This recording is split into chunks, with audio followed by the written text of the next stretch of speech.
నా స్వరము ఎప్పటికీ నీ ఆధీనంలో ఉంటుంది. చూడండి, నేను రాజునని మీరు అనుకుంటున్నారేమో, నా గొంతు నా స్వరము మీ ఆధీనంలో ఉంటుంది. మీరు ఏది చెప్తే అది నేను వింటాను. మీరు ఎప్పుడు రాజు అనుకొని మళ్ళీ పొరపాడుతారేమో, నేను మీ సేవకుడిని అంటున్నాడు. మీ మనోరథములన్నీ సిద్ధించేటట్లు తలచి యజ్ఞము చేయండి. మీరు ఏ కోరికలతో యజ్ఞం చేయాలనుకుంటున్నారో ఆ యొక్క కోరికలన్నీ తీరే విధముగా మీరు యజ్ఞము చేయండి. నా పుత్ర కళత్ర దేహములు పరోపకారముకే, నేను నా ప్రజలు నా కుటుంబము అంతయు ఈ యొక్క లోకహితము కొరకే అని చెప్తున్నాడు. రాజులకు యజ్ఞములు తీర్థముల కంటే ప్రజల పరిపాలనే పరమధర్మం అని మీలాంటి పెద్దలు చెప్తున్నారు. మీరు యజ్ఞం చేస్తున్నారు, నాకు కూడా మీ యజ్ఞంలో కూర్చొని పాల్గొని మీ యజ్ఞము దగ్గర ఉండాలని ఉంది. కానీ రాజు కార్యములు చాలా ఉంటాయి కాబట్టి ఇవన్నీ మీరు చేయండి, నేను రాజకార్యములు నేను చూసుకుంటాను, మీకు కావలసిన సామాగ్రి ఇస్తానంటాను. ఓ బ్రాహ్మణోత్తమ, ప్రజల బాధలు రాజు సమూలముగా నాశనం చేయను. ఒకవేళ ఎవరైనా ప్రజలు కానీ బాధపడుతూ ఉన్నట్లయితే రాజుని నాశనం చేయను, అంతే కదా. బ్రాహ్మణ ఇక చెప్తున్నాడు, ఓ బ్రాహ్మణోత్తమ, మీ పాదోదక స్నానమే అవభృత స్నానము. మీ పాదాల వద్ద నేను కడిగినటువంటి ఈ జలమే నా భార్య, అంటే అవభృత స్నానం అంటే భార్యాభర్తలు ఇద్దరు కలిసి చేసినవి. అంటే మీ పాదాల వద్ద ఆ యొక్క తీర్థములో మేము పునీతులమయ్యాము అని చెప్పుకోవడం అనమాట. ఓ బ్రాహ్మణులు భుజించితే అంటే బ్రాహ్మణులను భజింప చేయటే యజ్ఞము కంటే గొప్ప కార్యము లేదు. అంటే బ్రాహ్మణులకు అన్నదానము వస్త్రదానము చేసేవాళ్ళకు ఇదే మహాయజ్ఞము రాజులకు అంటున్నాడు. అటువంటి ఓ బ్రాహ్మణోత్తమ, రాక వల్ల నా రాజ్యము పావనమైనది.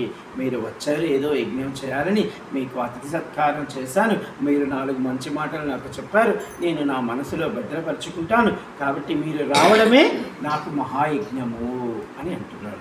ఓ బ్రాహ్మణోత్తమ, మీరు ఏకాగ్ర చిత్తముతో గొప్ప బహుగా దక్షిణలు ఇచ్చి ఈ అనేక యజ్ఞములు చేయండి. మీరు ఒక యజ్ఞము కాదు, ఎన్ని యజ్ఞాలు చేస్తారో అన్ని యజ్ఞములు చేయండి. మీరు ఎవరెవరికి ఎంతెంత దక్షిణలు ఇస్తారో కూడా. ఇది మనం చాలామంది తెలుసుకోవాల్సిన ఒక విషయం ఏంటంటే, మనం ఏ సత్యనారాయణ వ్రతానికో లేదా ఇంకొక పూజకు 10 మందిని ఒక గురువు గారిని పిలుస్తాము, ఒక బ్రాహ్మణోత్తముని పిలుస్తాము, ఆయన ఇంకొక 2-3 ఆయనకి సహాయముగా తెచ్చుకుంటాడు. కానీ మనం వీరికి ఎంత సహాయం చేస్తున్నామో వారికి కూడా చేయాలి, వారికి కూడా మన దక్షిణ తాంబూల వస్త్ర అన్నదానం చేయాలి. అంతగాని ఈయనకే కదా మనం మాట్లాడుకుంది, ఈయనకే మనం ఇస్తే సరిపోతుంది అనుకోవడము చాలా ఇది. కానీ ఇక్కడ చూడండి, అవి ఎప్పుడో ఆది కాలం నాడు చెప్తున్నాడు. ఓ బ్రాహ్మణోత్తమ, మీరు ఏకాగ్ర చిత్తంతో గొప్పగా యజ్ఞము చేయండి, మీరు అనుకున్న విధముగా అనేక దక్షిణలు సమకూర్చుతాము అని చెప్తున్నాడు.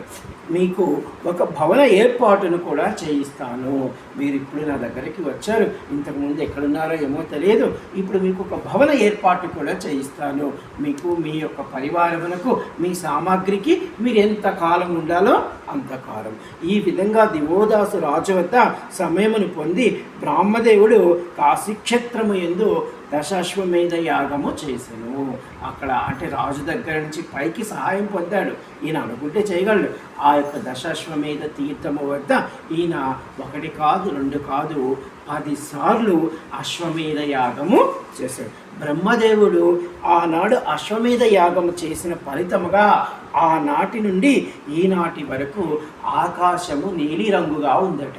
అంటే మన ఆకాశము నీలిరంగుగా ఉంటుంది. ఆకాశం ఎప్పుడు ఒక నీలిరంగుగా ఉంటుంది కదా.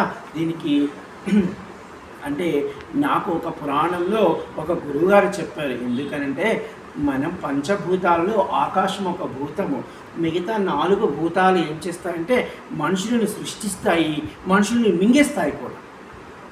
అంటే భూమి చూడండి, భూమిలో ఎన్నో పుడతాయి, మనము పుడతాము భూమిలోనే. అంటే చెట్లు పక్షులు అన్నీ పుడతాయి, కానీ చివరికి చనిపోయాక మళ్ళీ ఆ భూమిలోనే ఉంచుతాం. అలాగే నీటిలో ఎన్నో పుడతాయి, ఆ నీటిలోనే పుడతాయి. మనం తల్లి గర్భంలో ఉన్నప్పుడు అక్కడ అండాశయంలో నీరు ఉంటుంది, ఆ నీళ్ళలో మనం అండగా పెరుగుతుంది. అదే నీరు మళ్ళా వరదలు వచ్చినప్పుడు ఎంతోమంది నీళ్ళని మింగేస్తుంది.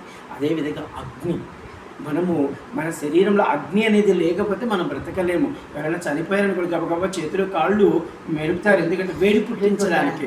ఎక్కడ చల్లబడిపోతున్నాయా అని. అంటే అగ్ని లేకపోతే చనిపోయినట్టు అక్కడ. అదే అగ్ని ఎక్కడైనా ఏదైనా అనుకోండి, బిల్డింగ్లు లేకపోతే కాలిపోతాయి. అదేవిధంగా వాయువు కూడా మనకి ఇప్పుడు ఈ బాగా ఉబ్బగా ఉంది, ఎంతోమంది ఊపిరాడక చనిపోయే వాళ్ళు ఉన్నారు. కాబట్టి ఈ 4 ఇలా చేస్తాయి. కానీ ఒక్క ఆకాశం మాత్రమంట వాళ్ళని గొప్ప తేజస్సుకి తీసుకెళ్తుంది. అందుకే అందుకే ప్రతి ఒక్కరూ ఆకాశాన్ని చూస్తే మనసు ప్రశాంతత ఏర్పడుతుంది. కానీ ఇక్కడ ఏం చెప్తున్నా అంటే, ఆనాడు బ్రహ్మదేవుడు కాశీ క్షేత్రములో 10 అశ్వమేధ తీర్థము వద్ద 10 సార్లు అశ్వమేధ యాగ యజ్ఞము చేయడం వల్ల కలిగినటువంటి ఆ హోమం యొక్క పొగతో ఆకాశమంతయు నీలిరంగుగా మారిపోయిందని. అది అప్పటి నుంచి ఇప్పటి వరకు అలాగే ఉందట. చూడండి, అంటే ఎంత గొప్పగా యజ్ఞము చేశాడు.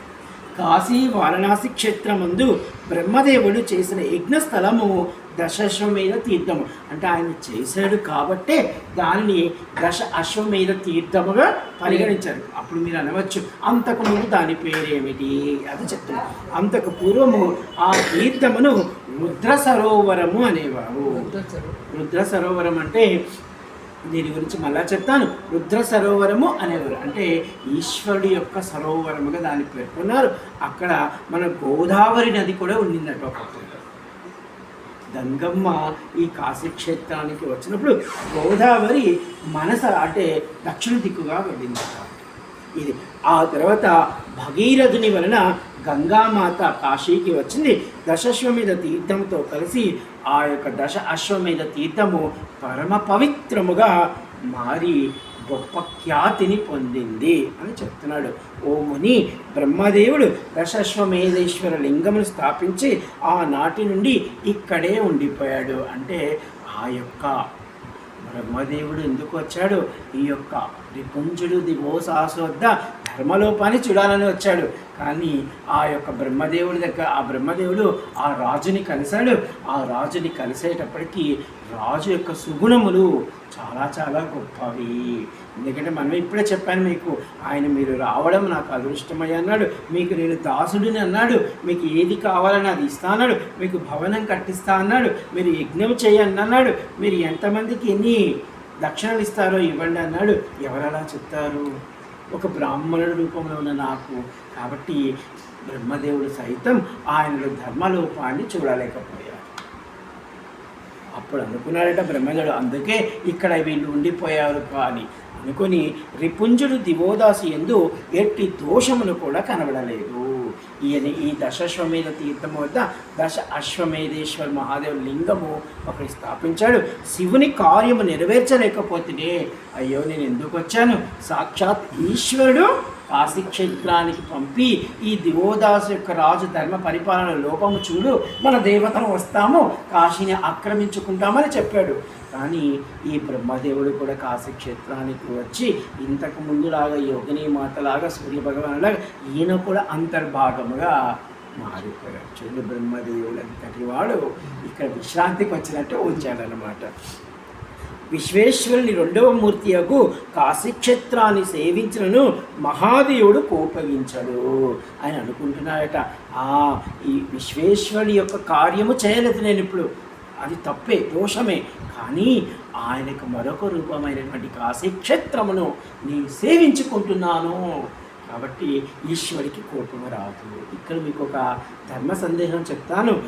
కాశీని సేవించడం అంటే ఏమిటంటే, మీరు చాలామంది ఏం చేస్తున్నారంటే వెళ్ళి శివలింగాలకు అభిషేకం చేయడము, విశ్వనాథుని దర్శించడము, గౌరీ కేదారేశ్వరుని దర్శించడం, ఇవన్నీ చేస్తున్నారు. ఇది గొప్ప విషయమే, ఇది చెయ్యాలి, చేయకూడదని నేను చెప్పాను. కానీ ఇంకా సులభమైన పద్ధతి ఏమిటంటే, కాశీ క్షేత్రములో మన కంటికి కనబడుతున్న ప్రతి ప్రాణి, ప్రతి జీవి, ఇవన్నీ కాశీలో భాగమే.